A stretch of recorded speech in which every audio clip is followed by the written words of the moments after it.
I was telling you about our first child, Linda. She was born in 1954. Um, she was the first of three. We had a son named Jesse Arnold Huey and a son named Robert Neal Huey. Um, Typical childhood, nothing outrageous. The boys had their teeth knocked out, stepped on things that broke their feet, wrecked the cars. Uh, Trees grow in strangest places when you're driving. Never could understand that. But anyway, in 1973, 1970, my brother David's children, Johnny, David, and Dana, came to live with us. They were here until 1973, when my husband had an industrial accident and was hospitalized for 9 months of treatment.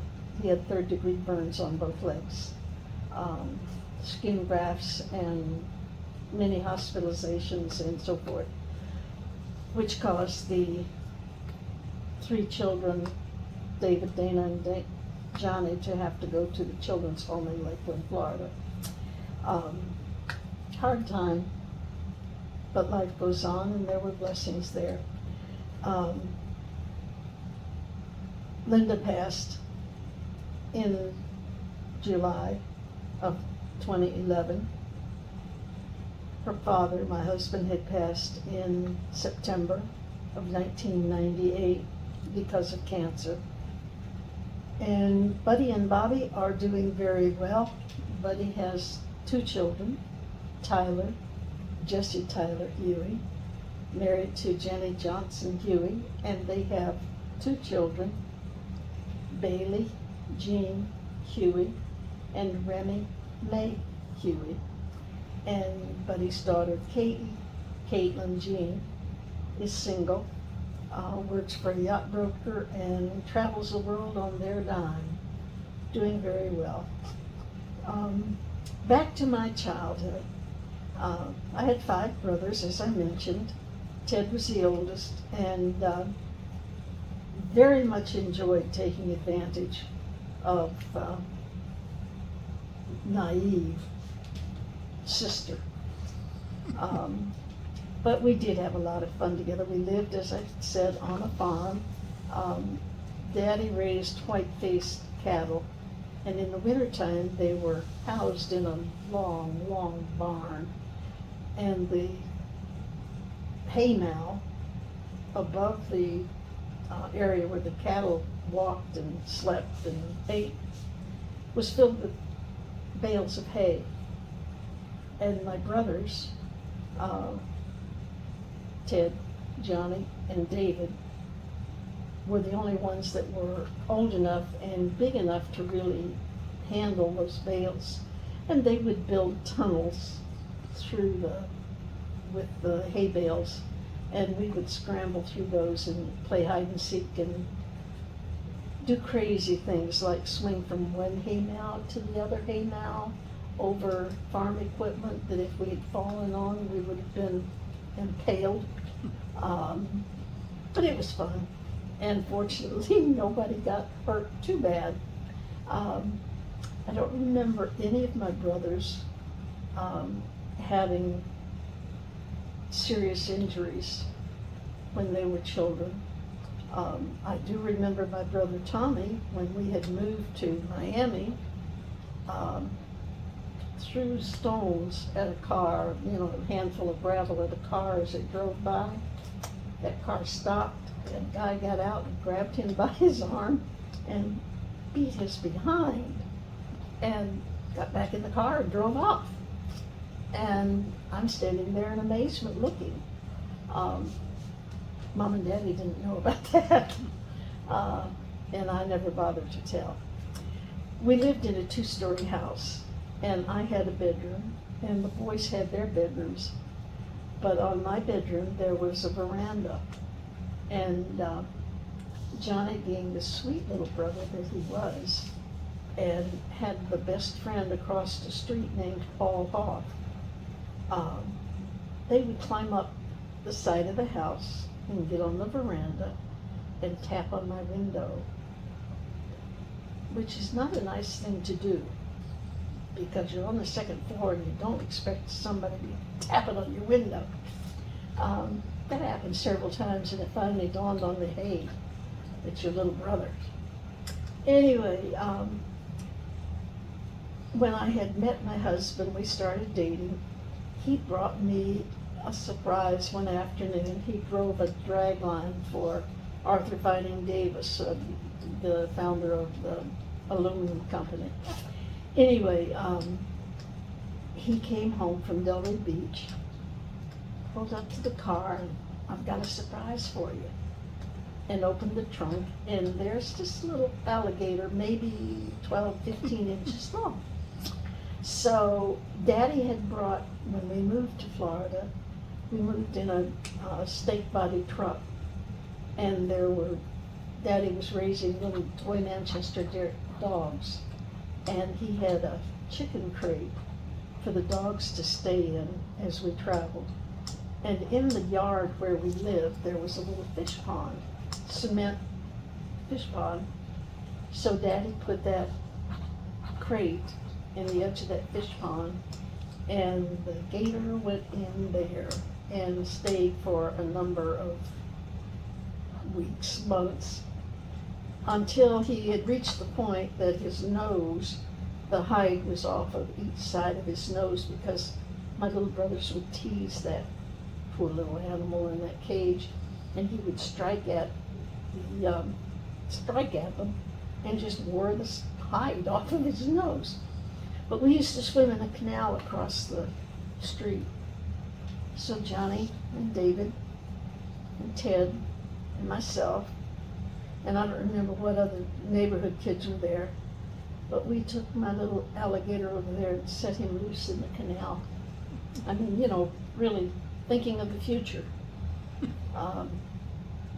We did some very uneducated things.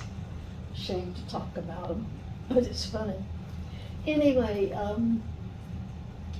Johnny got married, and we were talking, he and Joanne Perry Meeker, his wife, we were talking one day about meeting people, and I asked her how she met Johnny. We met in a bar. I said, in a bar? She said, yes. I believe she was bartending. She had worked at High Life, and I was surprised. My little brother going into a bar and picking up a barmaid, but she was a beautiful woman, a beautiful person. And they had a good marriage, good life, produced 2 beautiful children. My nephew Michael, that I'm recording for, and a daughter Michelle. My other brothers, Johnny was the only one that only married once. Yes, that's true. Larry Lee Meeker was married several times. David, the father of Dana, Johnny, and David, Larry, David, Johnny, and Dana, only married once, but lived with Joanne for a number of years, which was not a good situation. But they made it their choice. Tommy, my youngest brother, I don't know how many times he was married, 3 that I know of, but I can't tell you the wives' names. I know he did have, from the last marriage, he had a son named Maximilian Arnold Meeker, and he, the last I heard, was living out west, I believe, in Colorado. About my history, ancestry. Mama's people came from Switzerland. Zerbach, Zerbach, was one of the family names. Boutwell, Boutwell, was one of the family names. On my daddy's side, Maurer, Maurer, was a family name. And Meeker, of course. Daddy's dad worked on the railroad. And I have a picture of him that you might like to see. He was a very nice looking man. And I can see a resemblance of my dad in him. I think he has kind of a little impish look. I don't know where I would get such an idea, because I certainly am not that way. But life is good. So far as my daddy's family, I can remember Uncle Charlie Maurer. He had a bakery in Detroit, and Daddy worked for him at one time. And he tells about the competition that was taking place in the business world and around the bakery industry. They would have their laundry done, and somehow or another, the competition between Uncle Charlie's bakery and another bakery must have been very heated, because someone tied a pink dye pack in white napkins and went to the laundry, and when it came back, the laundry was pink. I don't know whether it was Uncle Charlie's bakery that got the pink laundry or the other one. I can remember going to Mackinac Island in northern Michigan with the family on vacation to Maxine, the aunt that I had mentioned previously. They had a little bakery shop in Topinabee, Michigan. That was the first time I ever went on a sailboat ride, and I remember Johnny being on that sailboat with me. Neither one of us had any experience, but that's not going to stop us. And it was a fun time. And I learned that you could put a penny on the railroad track, and when the train ran over it, it would smash it. And of course, you're not supposed to deface coinage, the currency of the state, of the nation, but we did. We had a lot of fun going up there. I can remember riding on the ferry boat from Mackinac Island to wherever it was we were going. I can remember going to the Toledo Zoo, and my brothers would enjoy the carnival rides, and I enjoyed going through the museum, seeing the different specimens in formaldehyde. I didn't know what it was then, but now I do. Animal specimens, and ancient history always was interesting to me. And back to Florida, when my husband and I married, we moved to West Palm Beach, Florida.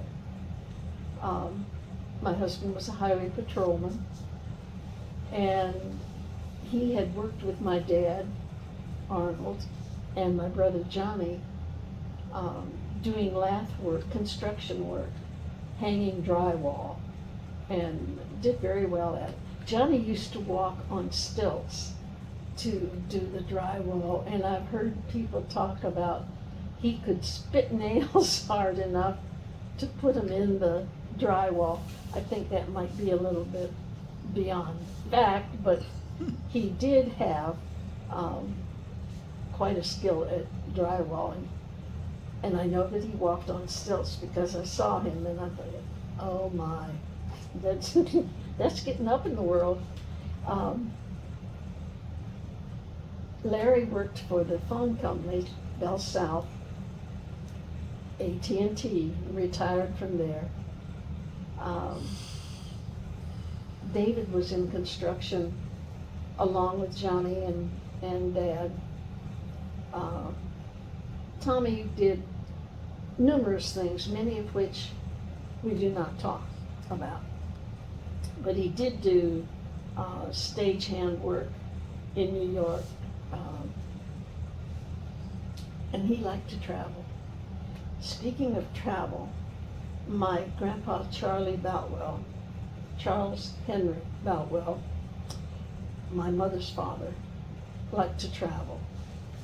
His job, I remember seeing a ditching machine. It was a huge machine. Of course, I was just a very small child, so anything that big looked like the monster. But that was his job, livelihood at that time, along with romancing the ladies in the neighborhood. But he liked to travel, and he visited among his children. And I did share with Michael a story I'm not sure I should share with you, but he's given me the thumbs up, so I will. Grandpa was visiting my Aunt Madeline Howdyshell outside of Fostoria, Ohio. And Grandpa always liked to learn. Was very inquisitive, liked to read. He was also a Jehovah's Witness, which was not something that we were real thrilled with. That was his choice. Anyway, he was at Aunt Madeline and Uncle Adrian's house, and there was a package arrived in the mail in plain brown wrapper. And Aunt Madeline was confused because there was no return address on it, but it definitely was to Charles Henry Boutwell at her address. So she opened it, and it was a book by Dr. Ruth. All you ever wanted to know about sex but was afraid to ask. And Aunt Madeline says that it somehow or another found its way into the trash. I don't know how, and I don't know whether Grandpa ever asked about his magazine. But he was a ladies' man. He did enjoy traveling. He went to Hawaii. I know of one trip to Hawaii. He had a home in North Florida on the beach, just south of Melbourne. Can't think of the name of the town right now. But he also had, when my mother had a motel in White Springs, Florida, Grandpa Charlie had purchased a motel just maybe 2 or 3 miles away from Mom in White Springs. He did not stay there long. Wanderlust was truly a part of him. I mentioned my grandpa Meeker, Henry Fry, not Henry, Herman Fry Meeker, worked on the railroad. Other than that, I don't know a lot about his family. I do remember traveling to Tennessee, through Tennessee, and stopping to visit one of Dad's uncles, who was the brother of Herman Fry Meeker. They lived in a nursing home, or old age home at that time they were called. And the town was named Mount Pleasant. I've come to learn in later years that there are several towns in Tennessee named Mount Pleasant, and in several other states there are a number of towns named Mount Pleasant. I'm going to pull up on my telephone some history that maybe will remind me of things that I have forgotten to mention. And Mike, do you have anything you want to ask me? I just want to get in the picture with you and say, hi everybody, this is so much fun, the best thing ever, and I hope your great relatives get to see this. I do too. I love you so much, and thank you, Aunt Pat, for doing this. Love you. You've It's been inspired fun. me to do this. Good. I have in my hand pictures of my family that I'm going to show Mike so that he can take pictures and pass on. I have a picture of my mom and dad, probably after they were married maybe 3 years. I have a picture of my father when he was just a babe, when boys wore dresses. Then I have a picture of myself standing in front of the grocery store, gas station that Grandpa Boutwell and Grandma Meeker Boutwell owned outside of Lima, Ohio. When we moved to Miami in 1953, there was a blizzard came through, and we had stopped at the grandparents' home to tell them goodbye, that we were moving to Florida. And this blizzard blew in, and we were stuck there for 3 days. I remember it very well. I have pictures of myself with my little brothers, with my children, and different activities that we've done. Pictures of Johnny and David, Larry and Tommy when we lived in North Miami. And I'm wearing a hat because this is a day that we are going on tour with the high school chorus. So Mama wanted a picture of everybody that was home right then, and that's who that was.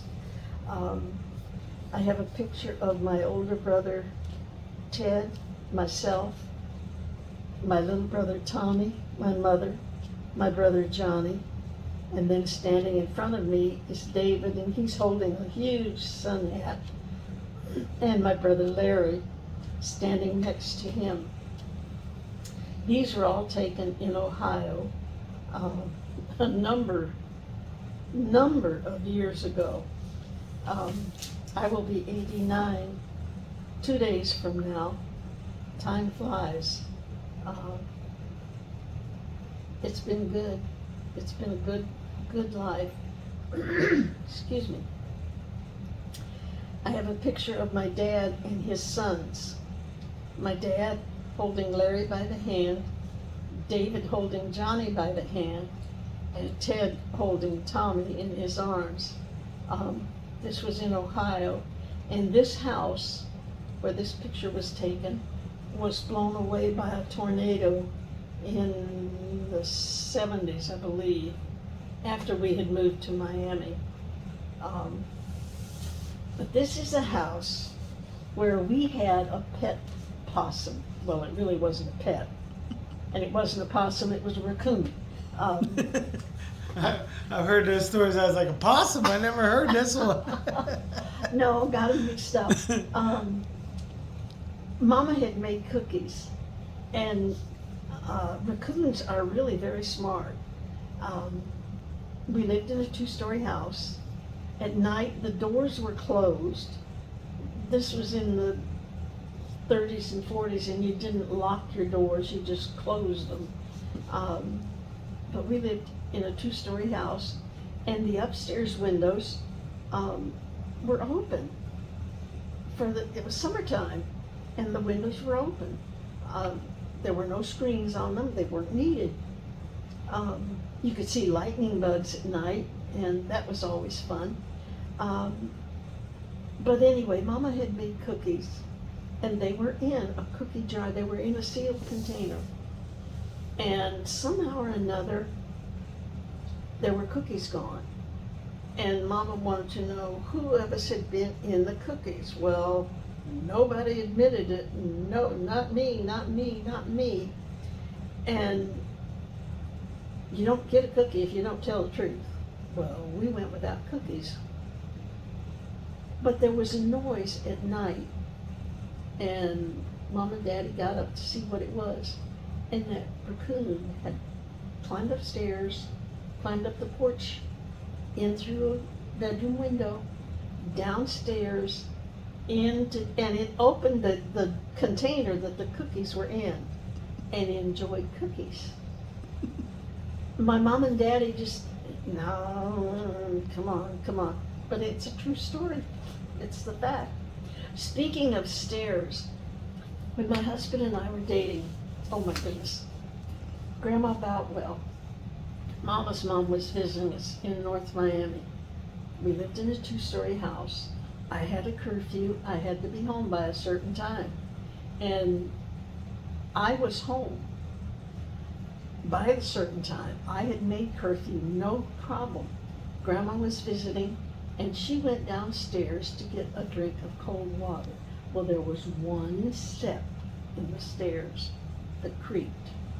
And she stepped on it, not knowing. Of course, the boys and I knew that it creaked, and we made every effort to avoid that step. But Grandma didn't know that. The next morning, Mom and Daddy were a little bit late last night. No, I wasn't. I was home in curfew. Well, we heard the steps. It wasn't me. I was home. I was home. Well, Grandma spoke up and said, she was home. That was me. And I was so glad it was Grandma and not my mother's sister, Lily, because Lily would have let me hang. Lily had visited us one time. Her name was Amaryllis, and there is a plant called Lily. And I believe I've given you a plant of those, Mike. I don't know if I have. Lilies. I don't think I have that one. Okay. Anyway. I do have a lot of plants from Aunt Pat, though. Anyway, Ted was learning to build the little plywood airplanes, little model airplanes that just a piece of balsam wood with the wings and the body. And it was laying on the countertop wherever he was working on it. And Lily was visiting, and she picked it up and put her finger through the balsam wood. Well, of course, no adult would do something like that. It had to be his little sister. And I was blamed for it. It was not me. Honest Scout's honor, it was not me. Anyway, Mama had a sister named Jean that lived in Elkhart, Indiana. She probably was one of 2 favorite aunts. Just a very sweet person. And let me see, what else? Michael, any questions? Well, I remember a certain duck that was part of the family up here. Oh, yes. Now if I can think of his name. Herculina. It was Herculina. It became Herculina. She first started out as Hercules and was known as Hercules for quite some time until there was an egg in her little enclosed area. And so we had to change her name from Hercules to Herculina, or Herculine, as depending on who was calling her. We had a little neighbor girl named Wendy Jandrew. Very, very dear, special family. Bobby Jandrew and Wendy Jandrew were at our house very, very often. And Wendy happened to be in the backyard that day when there was the egg in the cage. And her mother was very good with animals. They had a pet goat. They had a pet pig for a while. And we live in the city, and those things aren't really, domesticated for city life. But Wendy saw that egg, and she wanted to know if she could take that home and put it in their incubator. And being the very gracious and careful mother that I was, I said, well, honey, I don't know if that's fertilized or not. I don't believe it is. I knew good and well it wasn't because we didn't have a Drake. But anyway, I'm, trying to skirt an issue. And she said, well, where can I get fertilizer? I said, well, honey, you'll have to go home and talk to your mom and daddy about that. Wendy now has a flock of three or four goats, a number of different birds. Just, she is an animal lover. We also had, with Hercabine, a goose, Geronimo. Geronimo was something to behold. He would chase our neighbor, Gene Owens. Gene had a husky voice, a deep husky voice. And for some reason or another, that upset Geronimo. Gene could not come across the street if Geronimo was out in the yard, because he would chase her. We eventually had to let Geronimo go out to Lion Country Safari. It was the best move for him. I don't know how they felt about him out there, but it was a good move. We had a golden lab, and I'm not sure which one this was, but anyway, she was laying in the front yard, asleep, and Hercabine saw something, a bug, a worm, something on the other side of her. Hercabine always stayed pretty close to the dog.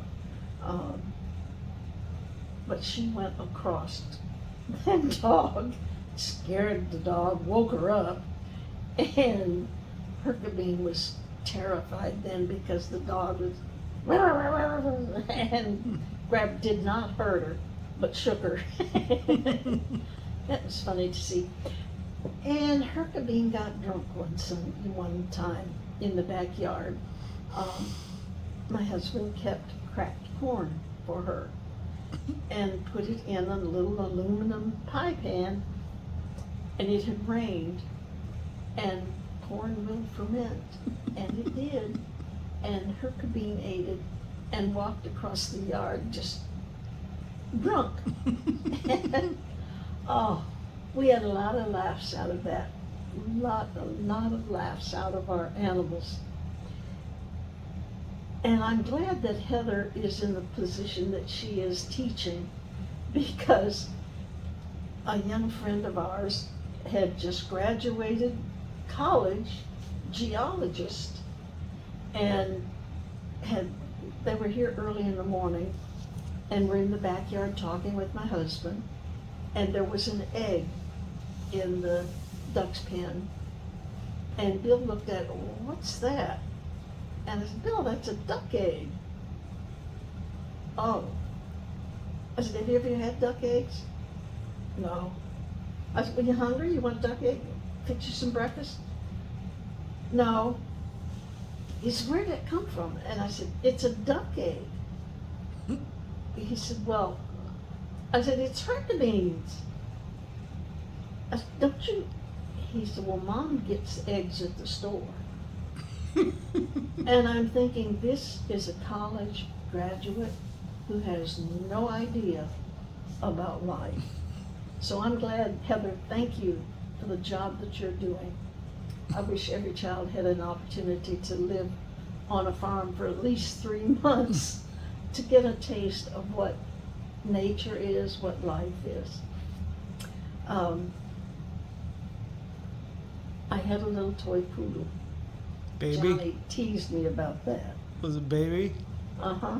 I was gonna bring her up. Yeah. Baby was a monster toy poodle. She weighed maybe 4 pounds if she was soaking wet. When we received her, she had been trimmed with fingernail clippers. Every little curl, or as many as they could get, had been cut off of her, and she looked horrible. And when Buddy came in from work, I had put a little dog leash around her and the leash under the leg of a chair. And when Buddy came in, of course, she's gonna bark. She didn't know who he was, and she wasn't happy about being on a leash, and she wasn't happy about being here either. But she barked at him, and Buddy said she looks like a drowned rat. Well, it hurt her feelings, and mine too. But she grew out of that. She grew, she was 17 years old when I eventually had to put her down. But she was very attached to Linda. Linda could go to work. She was a nurse. Linda could go to work in uniform and everything was fine. But if she went out in street clothes and didn't take Baby, Baby would find paper and she would shred it into confetti all over, everywhere. And just because you didn't take me with you.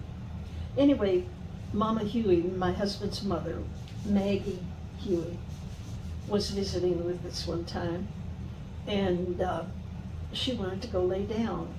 Well, she was sleeping in Bobby's room, and she got to the doorway, and Baby was standing in the doorway and would not move, and she was growling at Mama, and Mama just, move, move. Well, Baby just looked at her. Finally, Mama, being a Southern lady, never said anything out of the way. She just was a Southern lady from Alabama. She stomped her little foot. She said, move, damn little dog. Oh, didn't dare laugh out loud, but it sure was funny. Oh, and speaking of Mama, when she would visit us, and it would be dinner time, we had told our children, you have to taste everything that's on the table. You may not have to eat it, but you have to taste it. And you can say that it was prepared very nicely, thank you. And that will be fine, but you're gonna taste it. Well, Mama did not care for avocados in any way, shape, or form. And I had made a dish with avocados. And one of the children said something about not enjoying it. And Mama said, well, I don't like it either. It looks like chicken flint. Okay, Mama, thank you. She was usually very, very careful about what she said and what she didn't say. She could pinch you, show you how a horse bites corn, and all little things that she did the kids still remember. And my father-in-law, I'd mentioned that he always looked like a fashion plate. His shoes, you could part your hair looking in his shoes, just always had them shine perfectly. But when the children were small, and especially on Sunday, he would be dressed. And the kids would walk by and you would see him dancing, sitting in the chair, moving his feet. Don't scuff Daddy's shoes. And don't mess with his hat. Bobby still has several of his hats, old Stetson hats that, my goodness, they're 100 years old now. What else do we need to know about? Johnny and his boat. Johnny and Joanne and the kids were out on their pontoon boat, and for some reason or another, there was a crash, there was an accident. It's a water spout. Water spout? I couldn't remember what it was, but I know Joanne was taken to St. Mary's Hospital where Linda worked, and Linda was called. I don't know how, whether you all told them that I don't remember either. But anyway, Joanne had a broken arm, and Linda Sliced way horrible. Yep. Yes, I still remember this far. But Linda was called and happened to know the doctors. Well, she'd been there for years and was able to be with Joanne during that period of treatment. An exciting and painful time. It's also when we found out Heather was pregnant with Maylee because she had super smell afterwards, and she was all scratched up, and they tested her. Can you be pregnant? No, we went through in vitro, nothing happened, and she was tested, and that's when we found out Heather was pregnant. Oh my, I didn't know that. Yeah. Oh, time flies. See, that's what boat rides will do for me. Right. Oh my. Oh. And I remember Johnny showing me his travel home. And I got so tickled at him. He couldn't get one window closed. What's the matter with this thing? It had broken. There was just a tiny little, there wasn't a pebble, but there was something in the track. And I saw it and popped it out. Oh, okay. It's not broken. You've still got good eyes, though. Oh, me. Oh, that was a long time ago. And I like to choked when he told me what it cost him to fill it up with gas. Okay. And I remember him saying about their trip, a trip that y'all took to New York. And obviously he didn't read the sign clearly because the clearance was not what he thought it was. That was, I think, a hotel or something. I don't know, but I vaguely remember that too now. The AC unit, I think he caught. it was disturbing to him. Oh my. Oh, but I enjoyed hearing about his trips. He told us about one trip, one cruise that you guys were on, that there was a fire. And how concerned and happy he was that you were able to land and get off without injury. Exciting. There was a couple of people lost their lives that time too. Ooh. Yeah, it happened as we were coming into port. One of the many disasters we have lived through. It's crazy. When we were kids in Ohio, you didn't get an allowance. Who knew what an allowance was? I mean, we were fed and clothed, housed, cared for, loved, but we weren't paid. We weren't given an allowance, a weekly allowance. I don't think I ever remember getting an allowance. I remember gathering eggs, and that would be my spending money, that Mom and Daddy would let me have the money from gathering the eggs so many times. But I remember in the summertime, we had a cousin, Earl Maurer, that lived in Bowling Green, Ohio, and there was a Heinz ketchup plant there. And the tomato farming was big in that area at that time. And we could pick tomatoes. And I can remember being in the tomato fields picking tomatoes. You know, green tomatoes are hard. They hurt when you hit with green tomatoes. The red ones, that's not so bad. You might get a little smushy and messed up, but those green tomatoes hurt. And Johnny was pretty good, had pretty good aim. And while we lived there, I don't remember who the pilot was, but there was a pilot that skimmed our field, and we had a dog that jumped up at that plane, and the propeller was low enough that it clipped the dog, threw the dog. how many people will believe that our dog got Hit by a an plane. airplane propeller? When it So- happened, it really did. And on that farm, I remember one year we had a flood, which, as a young child, seeing everything covered with water, that was a sight that you remember. And you remember how the water goes down and the dirt that's left after.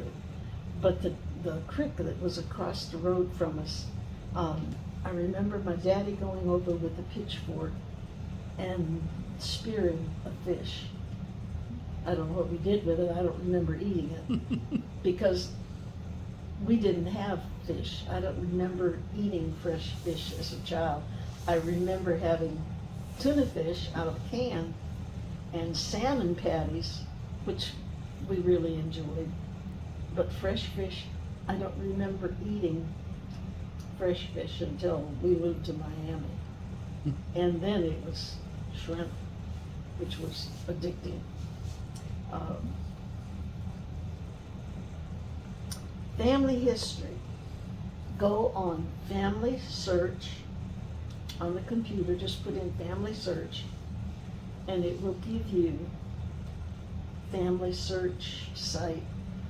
The one that I've used is by the Mormons, the Latter-day Saints. It's free, and it has all kinds of information of family, not the individual stories, but birth dates, where they were born, where they're buried. So can you tell us from both sides of your family the names that you remember, so we have it all here in one spot? Like your grandpa and your dad, on whose side their names, and that way if anybody listening in 3022 wants to look this up. Let me see if I can find the history that I had made, excuse me, of our family.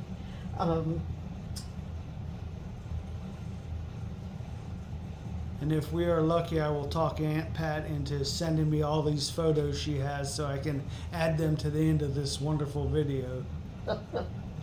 I'll send you a bill later for all this. And you may be able to, if you look hard enough, find, if you go back far enough, I believe it's on my daddy's side that there is supposed to be royalty. Now there you go. That's what I want to hear. I want to go find our old land grants. There you go. Yeah, that would be great. Royalty from what country? English, I believe. But again, who knows? There are a lot of things passed down through history or through time that are supposedly true, but I wonder. Let me see, here we go, on Mama's side, well, a lot